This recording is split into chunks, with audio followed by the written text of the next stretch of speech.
So what I want to show you now isn't really a recipe. I just want to show you a basic function of the TM7, which is the browning mode. So I've come to my mode screen and pressing browning, and I am actually just going to turn my scales on to add 20 grams of oil. Whenever you're using browning mode, you need a bit of oil, and I'm using extra virgin, but you use your oil of choice. And actually, before we start, I'll show you up here. There is a tip section. So when you're first using a mode, it's a good idea to come in and have a read and learn how to use that mode. So it talks about, using oil and cutting things uniformly. And then there's tips on what you'd use gentle mode for versus intense mode for browning. But whatever the other modes are, they give you the tips that are relevant for that one.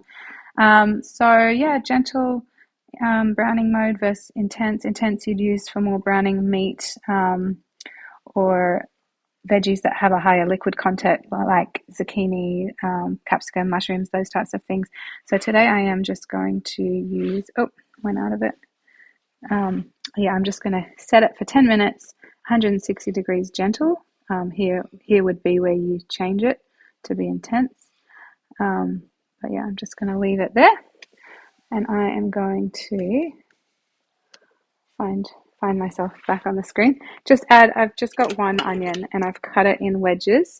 And normally I do let the Thermomix cut my onion for me, but today I'm not showing you chop mode. I'm showing you browning mode. So I'm going to press play. I've left this one off to let excess steam get out while it's browning.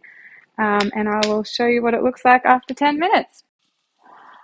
I know I said I'd come back after 10 minutes. It's only been 1.5 minutes, but I actually wanted to see if you could hear the sizzling, and it actually already is starting to smell really good. So I want to show you that on a low speed in the TM7, you can open the lid at any time and have a look in, have a peek and see what's happening. So I wouldn't normally do that right now, but I just wanted to show you. You can see the oil is bubbling away in there, sizzling, and it actually is already smelling really good. And as soon as you put the lid back on, it just carries on doing what it was doing. So at any point in time, just take the lid off, add ingredients, have a stir, have a look, back on, and you're going again. So okay, I really will be back when it's done. Okay, that has finished. Just did its countdown. So take off the lid. Oh, you can see it's still sizzling away in there, nice and hot. Hopefully that's not fogging up the screen. But yeah, there's our onions nicely browned on the gentle mode of high heat mode. And I'll just put it aside so you can see what we have here. And that's just one onion. So sauteed nicely, 10 minutes, and that's not even with preheating. That's another option. You can preheat the bowl as well if you want to.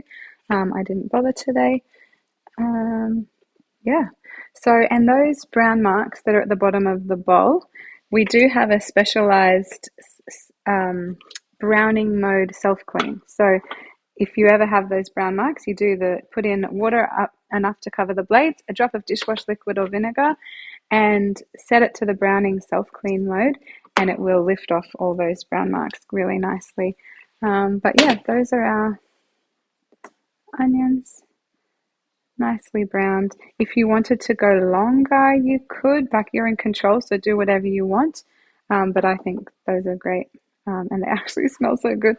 Okay, I just wanted to show you that I've just done a self-clean mode. So I've gone into pre-clean, chosen the browning one. I put in a drop of dishwash liquid and a bunch of water. And now that's what it looks like at the end. So you can see I just need to rinse it out.